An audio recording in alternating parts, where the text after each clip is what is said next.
Hello નમસ્કાર જય Hind Vande Mataram friends. તો મિત્રો આજના વિડીયોમાં જે છે આપણે 1 થી 50 જેટલા જીકેના એમસીક્યુ જોવાના છે। મિત્રો આવનારી એક્ઝામ જે છે કોન્સ્ટેબલની એની જો તમે તૈયારી કરતા હોય તો વિડીયોમાં છેલ્લે સુધી જોતા રહેજો। આપણી ચેનલ ઉપર જે છે તમને દરરોજ આવા જીકેના વિડીયો જોવા મળશે। તો ચાલો શરૂ કરીએ। પ્રશ્ન નંબર પહેલો, મહી નદી ઉપર કયા બે બંધ છે? મહી નદી ઉપર જે છે એ કયા બે બંધ આવેલા છે એવો અહીંયા આપણને ક્વેશ્ચન પૂછેલો છે। તો કયો આવશે રાઈટ આન્સર અહીંયા? વણાકબોરી અને કડાણા આ બંને બંધ જે છે એ મહી નદી ઉપર આવેલા છે। આપણો જવાબ જે છે ઓપ્શન સી બની જશે। ખાસ યાદ રાખજો, મહી નદી ઉપર કયા બે બંધ તો વણાકબોરી અને કડાણા આ બંને બંધ જે છે મહી નદી ઉપર આવેલા છે। જોઈએ ત્યારબાદનો નેક્સ્ટ ક્વેશ્ચન, રાજ્યો રાજધાની પૈકી નીચેનામાંથી કઈ જોડી સાચી નથી? રાજ્યો અને રાજધાનીની જે છે અહીંયા આપણને જોડી આપેલી છે, એમાંથી કઈ જોડી એક જે છે એ સાચી નથી? તો કઈ આવશે રાઈટ આન્સર? જોઈએ આપણે। મેઘાલય શિલોંગ, આંધ્રપ્રદેશ અમરાવતી, છત્તીસગઢ રાયપુર, અરુણાચલ પ્રદેશ દિસપુર। તો કઈ જે છે એ ખોટી છે? અહીંયા જે છે આપણને અરુણાચલ પ્રદેશ જે છે દિસપુર એ ખોટી આપેલી છે। અરુણાચલ પ્રદેશ દિસપુર નહીં આવે, ઈટાનગર આવશે। અરુણાચલ પ્રદેશ જે છે ઈટાનગર આવશે। દિસપુર જે છે આસામનું કેપિટલ છે, એ પણ આપણને ખ્યાલ હોવો જ જોઈએ। ત્યારબાદનો ક્વેશ્ચન જોઈએ, દેલવાડાના જૈન મંદિરો કયા રાજ્યમાં આવેલા છે? દેલવાડાના જૈન મંદિરો જે છે એ કયા રાજ્યમાં આવેલા છે? તો રાજસ્થાન રાજ્યમાં આવશે। ઓપ્શન બી આપણો અહીંયા રાઈટ આન્સર બની જશે। ખાસ યાદ રાખજો મિત્રો, દેલવાડાના જૈન મંદિરો જે છે એ કયા રાજ્યમાં? તો રાજસ્થાન રાજ્યમાં આવેલા છે। મિત્રો તમે વિડીયોમાં જે છે છેલ્લે સુધી જોતા રહેજો। આપણે છેલ્લે લાસ્ટમાં એક 51મો ક્વેશ્ચન રાખેલો છે, જેનો આન્સર જે છે તમારે કોમેન્ટમાં જણાવવાનો રહેશે। તો વિડીયોમાં તમે છેલ્લે સુધી જોતા રહેજો। ત્યારબાદનો ક્વેશ્ચન જોઈએ, હાલમાં રાષ્ટ્રીય વન શહીદ દિવસ ક્યારે મનાવવામાં આવ્યો? મિત્રો હાલમાં જે છે આ રાષ્ટ્રીય વન શહીદ દિવસ જે છે એની ઉજવણી ક્યારે કરવામાં આવી? તો ક્યારે આવશે? મિત્રો જંગલને બચાવવા માટે જે લોકો શહીદ થાય છે એમની યાદમાં જે છે આ દિવસ મનાવવામાં આવ્યો હતો। 11 સપ્ટેમ્બરના દિવસે જે છે રાષ્ટ્રીય વન શહીદ દિવસ મનાવવામાં આવ્યો હતો, ખાસ યાદ રાખજો। નેક્સ્ટ ક્વેશ્ચન જોઈએ ત્યારબાદનો, હાલમાં 45મો ફિડે ચેસ ઓલિમ્પિયાડ ક્યાં શરૂ થયું? હાલમાં મિત્રો 45મો ફિડે ચેસ ઓલિમ્પિયાડ જે છે એ ક્યાં શરૂ થયેલું છે? તો ક્યાં આવશે? હંગરી ખાતે આવશે। ઓપ્શન સી આપણો અહીંયા રાઈટ આન્સર બની જશે। મિત્રો હાલમાં જે છે 45મો ફિડે ચેસ ઓલિમ્પિયાડ જે છે એ ક્યાં? તો હંગરી ખાતે જે છે એ શરૂ થયેલો છે। ફિડે શું છે? તો મિત્રો ચેસનું આયોજન કરે એની એક આંતરરાષ્ટ્રીય સંસ્થા છે ફિડે। હંગરીનું કેપિટલ જે છે એ બુટાયેસ્ટ છે અને હંગરીના પીએમ છે મિત્રો ટમાસ સુલ્યોક, એ પણ આપણને ખ્યાલ હોવો જોઈએ। ત્યારબાદનો ક્વેશ્ચન જોઈએ છઠ્ઠો, મહાત્મા ગાંધી અને આંબેડકર વચ્ચે પુના કરાર કયા વર્ષમાં થયો હતો? મહાત્મા ગાંધીજી અને આંબેડકર વચ્ચે જે છે પુના કરાર કયા વર્ષમાં થયો હતો? તો 1932માં જે છે ગાંધીજી અને આંબેડકર વચ્ચે પુના કરાર થયો હતો। ખાસ યાદ રાખીશું, ઓપ્શન એ આપણો અહીંયા રાઈટ આન્સર બને છે। મિત્રો વાત કરીએ બાબા સાહેબ આંબેડકરની, તો બાબા સાહેબ આંબેડકરનો જન્મદિવસ 14મી એપ્રિલ સમરસતા દિવસ તરીકે આપણે ભારતમાં મનાવીએ છીએ। અને મહાત્મા ગાંધીની વાત કરીએ તો એમનો જન્મદિવસ 2 ઓક્ટોબર આંતરરાષ્ટ્રીય અહિંસા દિવસ તરીકે મનાવવામાં આવે છે, એ પણ આપણને ખ્યાલ હોવો જ જોઈએ। મિત્રો તમને વિડીયો ગમતો હોય તો એક લાઇક કરજો। અમે તમારી પાસે માત્ર એક લાઇકની આશા રાખીએ છીએ, તો એક લાઇક તમે જરૂર કરી જ દેજો। મિત્રો તમે લાઇક કરી દો પછી આપણે આગળ વધવાનું છે। મિત્રો લાઇક જરૂર કરી દેજો, લાઇક કરો મિત્રો, લાઇક કરો। ચલો કરી દીધી લાઇક। ત્યારબાદનો ક્વેશ્ચન જોઈએ, નીચેનામાંથી કયા પાકને સૌથી વધારે પાણીની જરૂર પડે છે? નીચેનામાંથી કયા પાકને જે છે એ સૌથી વધારે પાણીની જરૂર પડે છે? તો શેરડીને જે છે એ સૌથી વધારે પાણીની જરૂર પડતી હોય છે। નીચેના અહીંયા આપણને ઓપ્શન આપેલા છે, એમાંથી જે છે શેરડી જે છે એને સૌથી વધારે પાણીની જરૂર પડતી હોય છે, આપણે સૌ જાણીએ છીએ। ત્યારબાદનો ક્વેશ્ચન જોઈએ, 21 ફેબ્રુઆરીનો દિવસ કયા દિવસ તરીકે ઉજવાય છે? 21 ફેબ્રુઆરી આ દિવસ જે છે કયા દિવસ તરીકે ઉજવવામાં આવે છે? તો માતૃભાષા દિવસ તરીકે જે છે એ 21 ફેબ્રુઆરીના દિવસે મનાવવામાં આવે છે। ખાસ યાદ રાખીશું, ઓપ્શન એ આપણો અહીંયા રાઈટ આન્સર બની જશે। 21 ફેબ્રુઆરીનો દિવસ જે છે એ કયા દિવસ તરીકે? તો માતૃભાષા દિવસ તરીકે મનાવવામાં આવે છે। ગુજરાતી માતૃભાષા દિવસ ક્યારે ઉજવાય છે? તો 24 ઓગસ્ટ કવિ નર્મદનો જન્મદિવસ પણ છે। અને વિશ્વ હિન્દી દિવસની ઉજવણીની વાત કરીએ તો 10મી જાન્યુઆરી ભારતમાં હિન્દી દિવસ જે છે એ પૂછાય તો 14મી સપ્ટેમ્બર, એ પણ આપણને ખ્યાલ હોવો જોઈએ। વિશ્વ હિન્દી દિવસ પૂછાય તો 10 જાન્યુઆરી અને ભારતમાં જે છે એ હિન્દી દિવસ પૂછાય તો 14 સપ્ટેમ્બર, એ પણ આપણને ખ્યાલ હોવો જ જોઈએ। ત્યારબાદનો ક્વેશ્ચન જોઈએ 9મો, મહાત્મા ગાંધીએ વકીલ થવા માટે નીચેના પૈકી કઈ ડિગ્રી મેળવી હતી? મહાત્મા ગાંધીજીએ મિત્રો વકીલ થવા માટે જે છે એ નીચેનામાંથી કઈ ડિગ્રી મેળવી હતી? તો 12 એટલો આ ડિગ્રી જે છે એ મહાત્મા ગાંધીજીએ વકીલ થવા માટે જે છે એ મેળવેલી હતી, ખાસ યાદ રાખીશું। ત્યારબાદનો ક્વેશ્ચન જોઈએ, નીચેનામાંથી કોણ ઇન્ડિયન નેશનલ આર્મીના સેનાપતિ હતા? નીચેનામાંથી કોણ જે છે એ ઇન્ડિયન નેશનલ આર્મીના સેનાપતિ હતા? તો કોણ આવશે? કેપ્ટન લક્ષ્મી સહેગલ જે છે એ ઇન્ડિયન નેશનલ આર્મીના જે છે સેનાપતિ હતા. ખાસ યાદ રાખીશું. ઓપ્શન સી આપણો અહીંયા રાઈટ આન્સર બની જશે. નીચેનામાંથી કોણ જે છે એ ઇન્ડિયન નેશનલ આર્મીના સેનાપતિ? તો કેપ્ટન લક્ષ્મી સહેગલ જે છે એ ઇન્ડિયન નેશનલ આર્મીના સેનાપતિ હતા.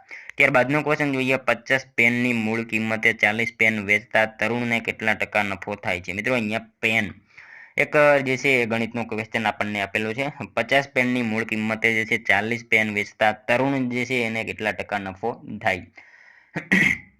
મિત્રો આપણને જે છે અહીંયા 50 જે છે એ મૂળ કિંમત આપેલી છે, 40 જે છે એ અહીંયા જે છે વેચાણ કિંમત આપેલી છે 50. હવે અહીંયા જે છે આપણને 50 મૂળ કિંમત છેદમાં વેચાણ કિંમત, બરાબર. મૂળ કિંમતના છેદમાં જે છે આપણે 50 જે છે એ વેચાણ કિંમત મૂકીએ તો એકનો વધારો અહીંયા થયો એટલે જે છે આપણને અહીંયા એકનો વધારો જોવા મળે છે. તો 4 એકનો વધારો થાય તો આપણે 100% વાત અહીંયા કરવામાં આવે તો કેટલા આવશે? 100% એ કરવું પડે. 100% કરવી એટલે 25% આપણો જવાબ જે છે ઓપ્શન સી બની જશે. ખાસ યાદ રાખીશું. અહીંયા જે છે આપણે આ રીતે ગણતરી કરી મૂળ કિંમત છેદમાં વેચાણ કિંમત જે છે એ. ત્યારબાદનો ક્વેશ્ચન જોઈએ. હાલમાં ક્યાંના રાજચંદ્ર વિહાર ખાતે મહાવાવેતર અભિયાન યોજાયું? હાલમાં જે છે ક્યાંના રાજચંદ્ર વિહાર ખાતે જે છે મહાવાવેતર અભિયાન જે છે એ યોજાયું હતું? તો ક્યાં આવશે? ઈડર ખાતે આવશે. ઓપ્શન બી આપણો અહીંયા રાઈટ આન્સર બની જશે. હાલમાં જે છે એ ઈડર ખાતે રાજચંદ્ર વિહાર ખાતે જે છે એ મહાવાવેતર અભિયાન યોજાયું હતું. સાબરકાંઠાના ઈડર ખાતે આવેલું છે રાજચંદ્ર વિહાર, જ્યાં વન અને પર્યાવરણ મંત્રી મુળુભાઈ બેરાની હાજરીમાં જે છે મહાવાવેતર અભિયાન જે છે એ યોજાયું હતું. ખાસ યાદ રાખજો. ત્યારબાદનો ક્વેશ્ચન જોઈએ. હાલમાં કયા રાજ્યમાં 80% અનામત સાથે જનજાતીય વિશ્વવિદ્યાલય સ્થાપિત કરાશે? હાલમાં જે છે કયા રાજ્યમાં 80% અનામત સાથે જનજાતીય વિશ્વવિદ્યાલય સ્થાપિત કરાશે? તો ક્યાં આવશે રાઈટ આન્સર? અહીંયા મહારાષ્ટ્ર ખાતે આવશે. ઓપ્શન બી રાઈટ આન્સર આપણો બની જશે. હાલમાં જે છે મહારાષ્ટ્ર રાજ્યમાં 80% અનામત સાથે જનજાતીય વિશ્વવિદ્યાલય જે છે એ સ્થાપિત કરવામાં આવશે. મિત્રો જનજાતિ એટલે અહીંયા મિત્રો આદિવાસી યુનિવર્સિટીની જે છે વાત કરવામાં આવેલી છે, જ્યાં આદિવાસી બાળકો માટે મહારાષ્ટ્રના નાસિક ખાતે જે છે ત્યાં 80% જનજાતિ બાળકો માટે વિશ્વવિદ્યાલય જે છે સ્થાપવામાં આવશે. મહારાષ્ટ્રના જે છે સીએમની વાત કરીએ તો એકનાથ શિંદે છે. મહારાષ્ટ્રના સીએમ જે છે એકનાથ શિંદે છે. રાજ્યપાલ જે છે એ કોણ આવશે? સીપી રાધાક્રિશ્ચન જે છે એ ત્યાંના રાજ્યપાલ છે, જે નવા બન્યા છે, અને કેપિટલ છે તેનું મુંબઈ. હાલમાં મિત્રો રાષ્ટ્રપતિ દ્રૌપદી મુર્મુએ મહારાષ્ટ્રમાં વિશ્વ શાંતિ બુદ્ધ વિહારનું જે છે ઉદ્ઘાટન કર્યું છે. એ પણ આપણને ખ્યાલ હોવો જ જોઈએ. કરંટ અફેર્સના જે છે એ આપણે જે છે એ તમામ જે છે ટોપિક કરી લેવાના. ત્યારબાદનો ક્વેશ્ચન જોઈએ. માનવીના સ્થાયી જીવનનો પ્રથમ સાથીદાર કોણ હતો? માનવીના સ્થાયી જીવનનો પ્રથમ સાથીદાર જે છે એ કોણ હતો? તો કૂતરો આવશે. ઓપ્શન સી રાઈટ આન્સર આપણો બની જશે. મિત્રો આ જે છે 50 આપણે એમસીક્યુ લઈને આવીએ છીએ. આમાં સાથે સાથે તમારે જે છે ટેસ્ટ પણ આપતું રહેવાનું છે, અને ટેસ્ટ આપીને છેલ્લે તમારા 50માંથી તે કેટલા સાચા પડે છે એ પણ કોમેન્ટમાં જણાવવાનું રહે છે. ત્યારબાદનો ક્વેશ્ચન જોઈએ. સામાન્ય રીતે દર 1 કિલોમીટરની ઊંડાઈએ આશરે કેટલા સેલ્સિયસ તાપમાનનો વધારો થાય છે? સામાન્ય રીતે મિત્રો દર 1 કિલોમીટરની ઊંડાઈએ જે છે આશરે કેટલા સેલ્સિયસ તાપમાનનો વધારો થાય? તો કેટલા આવશે? 30 આવશે. 30 ડિગ્રી સેલ્સિયસ જે છે એ તાપમાનમાં વધારો થાય છે. ત્યારબાદનો ક્વેશ્ચન જોઈએ. ઈસવીસન 1857ના સ્વતંત્ર સંગ્રામની શરૂઆત ક્યારે થઈ હતી? ઈસવીસન 1857ના સ્વતંત્ર સંગ્રામની શરૂઆત જે છે એ ક્યારે થઈ હતી?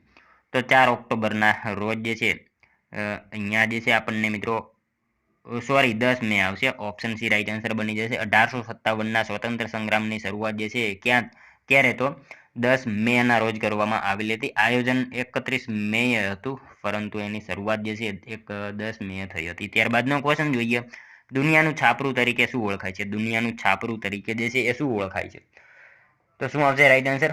તિબ્બત આવશે. ઓપ્શન ડી આપણો અહીંયા રાઈટ આન્સર બની જશે. દુનિયાનું છાપરું તરીકે કયું? તો તિબ્બત જે છે એને ઓળખવામાં આવે છે. તિબ્બત એ વિશ્વનો સૌથી ઉચ્ચ પ્રદેશ છે. ખાસ રાખીશું. તિબ્બત જે છે એને એટલા માટે દુનિયાનું છાપરું કહેવામાં આવે છે કે દુનિયાનો સૌથી ઉચ્ચ પ્રદેશ છે એટલા માટે. ત્યારબાદનો ક્વેશ્ચન જોઈએ. ભોપાલ ગેસ કાંડમાં ગળતર થયેલો વાયુ કયો હતો? ભોપાલ ગેસ કાંડમાં જે છે ગળતર થયેલો વાયુ એ નીચેનામાંથી કયો વાયુ હતો? તો કયો વાયુ આવશે? મીક આવશે. મીક વાયુ જે છે એ ભોપાલ ગેસ કાંડમાં ગળતર થયેલો વાયુ હતો. યુનિયન કાર્બાઇડનું કારખાનું હતું મિત્રો 3 ડિસેમ્બર 1984માં આ ઘટના બની હતી. ખાસ યાદ રાખીશું. 3 ડિસેમ્બર 1984માં જે છે આ ઘટના બની હતી. અને મિત્રો એમાં 2000થી 2500 જેટલા જે છે એ લોકો મૃત્યુ પામ્યા હતા, ખાસ યાદ રાખજો. ત્યારબાદનો ક્વેશ્ચન જોઈએ, કેન્દ્ર સરકારે બ્લેક મની એક્ટ કઈ સાલમાં ઘડ્યો હતો? કેન્દ્ર સરકારે મિત્રો બ્લેક મની એક્ટ જે છે એ કઈ સાલમાં ઘડ્યો? તો કઈ સાલ આવશે રાઈટ આન્સર અહીંયા? 2005માં જે છે એ કેન્દ્ર સરકારે બ્લેક મની એક્ટ જે છે એ ઘડ્યો હતો. ઓપ્શન એ આપણો અહીંયા રાઈટ આન્સર બની જશે. ત્યારબાદનો ક્વેશ્ચન જોઈએ, સુરપાણેશ્વર તીર્થ કઈ નદીના કિનારે આવેલું છે? સુરપાણેશ્વર તીર્થ જે છે એ કઈ નદીના કિનારે આવેલું છે? તો કઈ નદી આવશે અહીંયા? નર્મદા નદીના કિનારે આવેલું છે. ઓપ્શન એ આપણો અહીંયા રાઈટ આન્સર બની જશે. સુરપાણેશ્વર તીર્થ જે છે એ કઈ નદી? તો નર્મદા નદીના કિનારે આ જે છે એ આવેલું છે. નેક્સ્ટ ક્વેશ્ચન જોઈએ ત્યારબાદનો, અમદાવાદનું પ્રસિદ્ધ કાંકરિયા તળાવ કયા સુલતાને બંધાવ્યું હતું? અમદાવાદનું મિત્રો જે છે પ્રસિદ્ધ કાંકરિયા તળાવ, આ જે છે તળાવ કયા સુલતાને બંધાવ્યું હતું? તો Qutubuddin Mohammad Shah. Option D right answer આપણો અહીંયા બની જશે. અમદાવાદનું પ્રસિદ્ધ કાંકરિયા તળાવ જે છે એ કયા સુલતાને? તો કુતુબુદ્દીન મોહમ્મદ શાહે જે છે બંધાવ્યું હતું. નેક્સ્ટ ક્વેશ્ચન જોઈએ ત્યારબાદનો, અણહિલવાડના ચાલુક્ય જયસિંહે માળવા પર ચડાઈ વેળાએ લશ્કરના પડાવ દરમિયાન સંવંત 1093માં માત્ર એક જ રાતમાં તળાવનું નિર્માણ કરેલું આ તળાવનું નામ જણાવો. મિત્રો અણહિલવાડના ચાલુક્ય જયસિંહે જે છે માળવા ઉપર ચડાઈ વખતે જે છે લશ્કરના પડાવ દરમિયાન સંવંત 1093માં જે છે માત્ર એક જ રાતમાં તળાવનું નિર્માણ કરેલું હતું. આ તળાવ જે છે એનું નામ આપણે જણાવવાનું છે. તો કયું તળાવ આવશે? છાબ તળાવ હતું એનું જે છે નિર્માણ કરાવેલું હતું એમણે, ખાસ યાદ રાખીશું. ઓપ્શન બી આપણો અહીંયા રાઈટ આન્સર બની જશે. મિત્રો આ અહીંયા જે છે આ રળિયામણું જે છે તળાવ દાહોદનું ઘરેણું છે એ પણ આપણને ખ્યાલ હોવો જ જોઈએ. ત્યારબાદનો ક્વેશ્ચન જોઈએ, રાપર તાલુકો ગુજરાતના કયા જિલ્લામાં આવેલો છે? રાપર તાલુકો મિત્રો કયા જિલ્લામાં આવશે? રાઈટ આન્સર અહીંયા કચ્છ જિલ્લામાં આવશે. ઓપ્શન ડી આપણો અહીંયા રાઈટ આન્સર બની જશે. ખાસ યાદ રાખજો મિત્રો, આ રાપર તાલુકો જે છે કયા જિલ્લામાં? તો કચ્છ જિલ્લામાં જે છે રાપર તાલુકો આવેલો છે. નેક્સ્ટ ક્વેશ્ચન જોઈએ ત્યારબાદનો 24મો, 3 પુરુષ અથવા 4 સ્ત્રીઓ દિવસના 600 કમાય છે, તો 4 પુરુષ અને 8 સ્ત્રીઓની કુલ કમાણી કેટલી થશે? મિત્રો કુલ કમાણી આપણે અહીંયા શોધવાની છે. 3 પુરુષ અથવા 4 સ્ત્રીઓ જે છે દિવસના 600 રૂપિયા કમાય છે, તો 4 પુરુષ અને 8 સ્ત્રીઓની કુલ કમાણી જે છે એ કેટલી થશે? તો શું આવશે અહીંયા? આપણે જે છે 4 જે છે એ લખીએ, ત્યારબાદ અહીંયા જે છે એ પુરુષોની સંખ્યા જે છે એ ખાલી રાખીએ, ત્યારબાદ 8 અને અહીંયા સ્ત્રીઓની સંખ્યા ખાલી રાખીએ. તો પહેલા જે છે 4 કરીશું, પછી પુરુષવાળી જગ્યા જે છે આપણે ખાલી રાખીશું, ત્યારબાદ પ્લસ કરીશું અને પછી 8 કરીશું, પછી સ્ત્રીવાળી જે છે જગ્યા ખાલી રાખીશું. અથવા આપેલું જે છે એમાં આપણે જે છે અહીંયા આપેલું છે તેને આપણે પુરુષવાળી જગ્યા ખાલી છે તેને ડિવાઈડ બાય 3 કરીશું, એટલે કે અહીંયા જે છે એ 600 આવશે. અહીંયા 600 કરીએ અને છેદમાં 3 કરીશું, બરાબર. અને આ બાજુ જે છે એ પણ 600 કરીશું અને છેદમાં જે છે એ 4 કરીશું, બરાબર. ત્યારબાદ મિત્રો અહીંયા જે છે એ 3 3 2 6 એટલે અહીંયા 2 આવી જશે, ઉપર 200 થઈ જશે. ત્યારબાદ અહીંયા જે છે 4 2 8 થશે, બરોબર. અહીંયા 2 આવશે અને અહીંયા જે છે આપણે 800 પ્લસ 1200 આ રીતે જે છે એ જવાબ આવશે. અહીંયા જે છે 800 પ્લસ 1200 કરીએ એટલે શું આવશે? 2000 જે છે આપણો જવાબ બની જશે. Option A. ત્યારબાદનો ક્વેશ્ચન જોઈએ 25મો, CABG કોની સાથે જોડાયેલી સર્જરી છે? CABG આ જે છે કોની સાથે જોડાયેલી સર્જરી છે? તો કોની સાથે આવશે? હૃદય સાથે સંકળાયેલી આ સર્જરી છે, ખાસ યાદ રાખીશું CABG. Option A C right answer આપણો બની જશે. વિશ્વ હૃદય દિવસ ક્યારે ઉજવાય છે? મિત્રો આવો ક્વેશ્ચન પૂછાય, વિશ્વ હૃદય દિવસની ઉજવણી જે છે ક્યારે કરવામાં આવે છે? તો 29 સપ્ટેમ્બરના રોજ જે છે વિશ્વ હૃદય દિવસની ઉજવણી કરવામાં આવે છે. CABG એનું પૂરું નામ થશે કોરોનરી આર્ટરી બાયપાસ ગ્રાફ્ટ જે છે એ પણ આપણને ખ્યાલ હોવો જોઈએ. CABG આનું જે છે પૂરું નામ શું? તો કોરોનરી આર્ટરી બાયપાસ ગ્રાફ્ટ જે છે એનું પૂરું નામ થશે. ત્યારબાદનું ક્વેશ્ચન જોઈએ, આપણા શરીરનું કયું અંગ રુધિરમાં ઓક્સિજન મેળવે છે અને કાર્બન ડાયોક્સાઇડ બહાર કાઢે છે? આપણા શરીરનું કયું અંગ જે છે રુધિરમાં ઓક્સિજન મેળવે છે અને કાર્બન ડાયોક્સાઇડ બહાર કાઢે છે? ભેળવે છે અહીંયા આવશે, મેળવે નહીં આવે. ઓક્સિજન ભેળવે છે અને કાર્બન ડાયોક્સાઇડ બહાર કાઢે છે. કયું આવશે? વાયુકોષ્ઠો આવશે, વાયુકોષ્ઠો. ઓપ્શન સી રાઈટ આન્સર આપણો બની જશે. ત્યારબાદનો ક્વેશ્ચન જોઈએ, નીચેનામાંથી કયા ઉદ્યોગોમાં પાણીનો સૌથી વધુ વપરાશ થાય છે? નીચેનામાંથી કયા ઉદ્યોગોમાં જે છે પાણીનો સૌથી વધારે વપરાશ થાય છે? તો કયા ઉદ્યોગોમાં આવશે? તાપ વિદ્યુત મથકમાં આવશે. ઓપ્શન સી આપણો અહીંયા રાઈટ આન્સર બની જશે. ખાસ યાદ રાખજો મિત્રો, તાપ વિદ્યુત મથક જે છે ઉદ્યોગમાં પાણીનો સૌથી વધારે વપરાશ થાય છે. ત્યારબાદનો ક્વેશ્ચન જોઈએ, ભારતની સંસદીય પદ્ધતિ કયા દેશમાંથી લેવામાં આવેલી છે? ભારતની મિત્રો સંસદીય પદ્ધતિ જે છે એ કયા દેશના બંધારણ પાસેથી લેવામાં આવેલી છે? તો કયા આવશે? ઇંગ્લેન્ડ આવશે અહીંયા. ઓપ્શન ડી આપણો રાઈટ આન્સર બની જશે. ભારતની સંસદીય પદ્ધતિ જે છે કયા દેશના બંધારણ પાસેથી? તો ઇંગ્લેન્ડના બંધારણ પાસેથી લેવામાં આવેલી છે. સંસદમાં મિત્રો 3 વસ્તુ આવે, એક રાષ્ટ્રપતિ, રાજ્યસભા અને લોકસભા, આવી રીતે જે છે સંસદમાં 3 વસ્તુ આવશે. ત્યારબાદનો ક્વેશ્ચન જોઈએ, પંચતંત્રના રચયિતા કોણ છે? પંચતંત્રના રચયિતા નીચેનામાંથી કોણ છે? તો વિષ્ણુ શર્મા જે છે પંચતંત્રના રચયિતા છે, ખાસ યાદ રાખજો. નેક્સ્ટ ક્વેશ્ચન જોઈએ ત્યારબાદનો, ભારતમાં ટેલિગ્રામની સુવિધા ક્યારથી બંધ કરવામાં આવી? મિત્રો ભારતમાં ટેલિગ્રામની સુવિધા જે છે એ ક્યારથી બંધ કરવામાં આવી? ટેલિગ્રામ મતલબ કે તારની સુવિધા જે છે ક્યારથી બંધ કરવામાં આવી?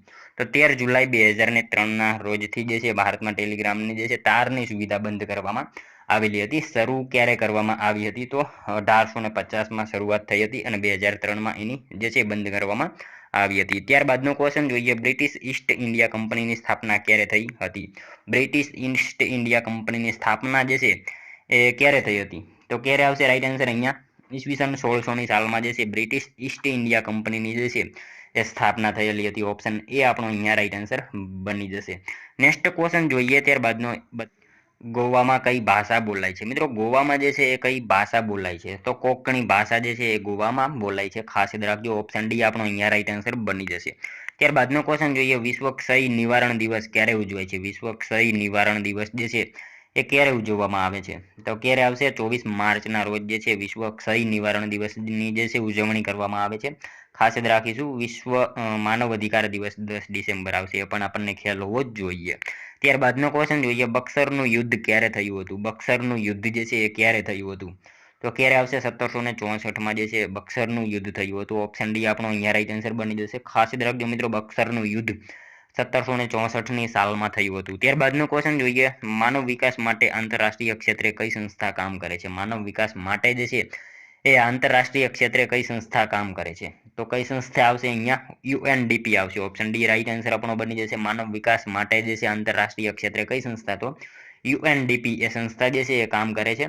યુએનડીપી દ્વારા મિત્રો 1990થી દર વર્ષે જે છે મિત્રો માનવ વિકાસ અહેવાલ બહાર પાડવામાં આવે છે. ખાસ રાખજો, યુએનડીપી દ્વારા 1990ની સાલથી જે છે દર વર્ષે માનવ વિકાસ અહેવાલ જે છે બહાર પાડવામાં આવે છે. ત્યારબાદનો ક્વેશ્ચન જોઈએ, મહાવીર સ્વામીનો જન્મ કયા ગણરાજ્યમાં થયો હતો? આપણે સૌ જાણીએ છીએ કુંડગ્રામ જે છે ત્યાં ખાતે મહાવીર સ્વામીનો જન્મ થયો હતો. નેક્સ્ટ ક્વેશ્ચન જોઈએ ત્યારબાદનો, ડોલવણ તાલુકો ગુજરાતના કયા જિલ્લામાં આવેલો છે? ડોલવણ તાલુકો મિત્રો કયા જિલ્લામાં આવશે? રાઈટ આન્સર તાપી જિલ્લામાં આવેલો છે આ તાલુકો, ખાસ યાદ રાખજો. ત્યારબાદનો ક્વેશ્ચન જોઈએ, અડાલજની વાવ ગુજરાતના કયા જિલ્લામાં આવેલ છે? અડાલજની વાવ જે છે ગુજરાતના કયા જિલ્લામાં આવેલી છે? તો ગાંધીનગર ખાતે જે છે અડાલજની વાવ આવેલી છે. આ વાવ જે છે મિત્રો રાણી રૂડાબાઈએ બંધાવેલી હતી, એ પણ આપણને ખ્યાલ હોવો જ જોઈએ. નેક્સ્ટ ક્વેશ્ચન જોઈએ ત્યારબાદનું, નીચેનામાંથી કયું બંદર જોલાપુરી નદીના મુખ પાસે આવેલું છે? એટલે કે એના કિનારે આવેલું છે. નીચેનામાંથી કયું બંદર જે છે એ જોલાપુરી નદીના કિનારે આવેલું છે? તો કયું આવશે રાઈટ આન્સર અહીંયા? જોલાપુરી નદીના જે છે એ કિનારે આવેલું બંદર જે છે એ પીપાવાવ આવશે. ઓપ્શન બી રાઈટ આન્સર આપણો બની જશે. ત્યારબાદનો ક્વેશ્ચન જોઈએ 40મો, અંદમાન નિકોબાર હાઈકોર્ટ કયા રાજ્ય અંતર્ગત આવેલી છે? અંદમાન નિકોબાર હાઈકોર્ટ જે છે કયા રાજ્ય અંતર્ગત આવેલી છે? તો પશ્ચિમ બંગાળ જે છે એના અંતર્ગત આવેલી છે, ખાસ યાદ રાખજો. ત્યારબાદનો ક્વેશ્ચન જોઈએ, ઝવેરચંદ મેઘાણીની છેલ્લી નવલકથા કઈ હતી? મિત્રો ઝવેરચંદ મેઘાણીની છેલ્લી નવલકથા જે છે એ કાળચક્ર હતી, ખાસ યાદ રાખજો. ત્યારબાદનો ક્વેશ્ચન જોઈએ, ગુજરાતમાં ખેલ મહાકુંભનો પ્રારંભ કયા વર્ષથી થયો? તો ગુજરાતમાં મિત્રો ખેલ મહાકુંભનો પ્રારંભ જે છે એ કયા વર્ષથી થયો? 2010થી જે છે ગુજરાતમાં ખેલ મહાકુંભનો પ્રારંભ થયો હતો. ત્યારબાદનો ક્વેશ્ચન જોઈએ, ગુજરાતમાં સૌથી વધુ પાતાળ કુવા કયા જિલ્લામાં આવેલા છે? ગુજરાતમાં મિત્રો સૌથી વધારે પાતાળ કુવા જે છે એ કયા જિલ્લામાં આવેલા છે? તો કયા જિલ્લામાં આવશે રાઈટ આન્સર? સુરેન્દ્રનગર જિલ્લામાં જે છે સૌથી વધારે પાતાળ કુવા આવેલા છે. ત્યારબાદનો ક્વેશ્ચન જોઈએ, હાલમાં કોણે અતિથિ અભિનેત્રી માટે ક્રિએટિવ આર્ટ્સ એમી પુરસ્કાર જીત્યો છે? હાલમાં મિત્રો કોણે જે છે અતિથિ અભિનેત્રી માટે જે છે ક્રિએટિવ આર્ટ્સ એમી પુરસ્કાર જે છે જીત્યો છે? તો કોને આવશે રાઈટ આન્સર અહીંયા? જેમી લી કોર્ટિસ આવશે. જેમી લી કોર્ટિસ જે છે એમણે જીત્યો છે આ પુરસ્કાર. ત્યારબાદનો ક્વેશ્ચન જોઈએ, હાલમાં કોની આત્મકથા 5 ડિકેડ્સ ઇન પોલિટિક્સનું વિમોચન થયું? હાલમાં કોની આત્મકથા જે છે એનું 5 ડિકેડ્સ ઇન પોલિટિક્સનું વિમોચન થયું? આ આત્મકથા જે છે એ કોની છે? સુશીલ કુમાર શિંદેની છે આ આત્મકથા, ખાસ યાદ રાખીશું. ઓપ્શન બી રાઈટ આન્સર આપણો બની જશે. અને મિત્રો આ સુશીલ કુમાર શિંદે જે છે ભારતના પૂર્વ ગૃહમંત્રી અને કોંગ્રેસના વરિષ્ઠ નેતા છે અને એમની એક આત્મકથા આવી છે હમણાં 5 ડિકેટ્સ ઇન પોલિટિક્સનું વિમોચન જે છે થયું છે 9 ઓગસ્ટે નવી દિલ્હી ખાતે, ખાસ યાદ રાખજો. ત્યારબાદનો ક્વેશ્ચન જોઈએ, મીતે-ઈ રાજવંશ કયા રાજ્ય સાથે સંબંધિત છે? મીતે-ઈ આ રાજવંશ જે છે એ કયા રાજ્ય સાથે સંબંધ ધરાવે છે? તો મણિપુર રાજ્ય સાથે જે છે સંબંધ ધરાવે છે મીતે-ઈ રાજવંશ, ખાસ યાદ રાખજો. મિત્રો મીતેઈ રાજવંશની સ્થાપના 15મી અને 16મી સદીમાં થઈ હતી અને મારિંગ જાતિ જે છે એ મિત્રો મણિપુરની સૌથી જૂની જાતિ છે, એ પણ આપણને ખ્યાલ હોવો જોઈએ. મીતેઈ રાજવંશ થયો તેમાં એક મહાન શાસક થયો જેનું નામ હતું લોઈમ્બા, એ પણ આપણને ખ્યાલ હોવો જ જોઈએ. ત્યારબાદનો ક્વેશ્ચન જોઈએ, તમિલ સાહિત્યનું સૌથી પ્રાચીન મહાકાવ્ય કયું છે? તમિલ સાહિત્યનું સૌથી પ્રાચીન મહાકાવ્ય જે છે એ કયું છે? શિલ્પદિગારમ આવશે. ઓપ્શન એ આપણો અહીંયા રાઈટ આન્સર બની જશે. ત્યારબાદનો ક્વેશ્ચન જોઈએ 48મો, હાલમાં કોણે સિંગાપોર સાહિત્ય પુરસ્કાર જીત્યો છે? હાલમાં મિત્રો કોણે જે છે એ સિંગાપોર સાહિત્ય પુરસ્કાર જે છે એ જીત્યો છે? તો પ્રશાંતિ રામ આવશે. ઓપ્શન એ રાઈટ આન્સર આપણો બની જશે. અહીંયા ખાસ યાદ રાખજો. ત્યારબાદનો ક્વેશ્ચન જોઈએ, હાલમાં વિદુષી મંજુ મહેતાનું નિધન થયું છે, તેઓ કોણ હતા? હાલમાં મિત્રો વિદુષી મંજુ મહેતા એમનું નિધન થયું છે, એઓ કોણ હતા? કોણ આવશે? સિતાર વાદક હતા, સિતાર વાદક. ઓપ્શન એ રાઈટ આન્સર આપણો બની જશે. ખાસ યાદ રાખજો, હાલમાં વિદુષી મંજુ મહેતાનું નિધન થયું છે, એવો કોણ હતો? સિતાર વાદક હતા. ત્યારબાદનો ક્વેશ્ચન જોઈએ 50મો, હાલમાં સંયુક્ત રાષ્ટ્ર મહાસભાનો 79મો સત્ર ક્યાં શરૂ થયું છે? હાલમાં મિત્રો જે છે સંયુક્ત રાષ્ટ્ર મહાસભાનો 79મો સત્ર જે છે ક્યાં શરૂ થયેલો છે? તો ન્યુયોર્ક ખાતે જે છે એ શરૂ થયેલો છે, ખાસ યાદ રાખીશું. ઓપ્શન એ રાઈટ આન્સર આપણો બની જશે અહીંયા. ત્યારબાદનો ક્વેશ્ચન જોઈએ લાસ્ટ 51મો, જેનો આન્સર જે છે મિત્રો તમારે કોમેન્ટમાં જણાવવાનો રહેશે. આપણા દેશનું રાષ્ટ્રીય જળચર પ્રાણી કયું છે? આપણા દેશનું જે છે રાષ્ટ્રીય જળચર પ્રાણી કયું છે? આનો એક આન્સર તમારે કોમેન્ટમાં જણાવવાનો રહેશે. મિત્રો કોમેન્ટ જે છે તમે જરૂરથી કરી દેજો. આપણા દેશનું રાષ્ટ્રીય જળચર પ્રાણી જે છે કયું છે? આ ખાસ તમારે કોમેન્ટમાં આનો એક આન્સર જણાવવાનો રહેશે. સાથે સાથે મિત્રો 50માંથી તમારા કેટલા સાચા પડ્યા એ પણ તમારે કોમેન્ટમાં જણાવવાનું રહેશે. તો મિત્રો આ તો વિડીયો, જો તમને વિડીયો પસંદ આવ્યો હોય તો એક લાઇક કરજો, તમારા મિત્રો જોડે શેર કરજો, જેથી અમને પણ ઉપયોગી બને. અને આપણી ચેનલ ઉપર નવા હોય તો ચેનલને ખાસ જે છે સબસ્ક્રાઈબ કરી લેજો. દરરોજ આપણી ચેનલ ઉપર આવા જીકેના વિડીયો તમને જોવા મળશે. તો મળશું હવે આપણે કાલે બીજા વિડીયોમાં. ત્યાં સુધી જય હિન્દ, વંદે માતરમ.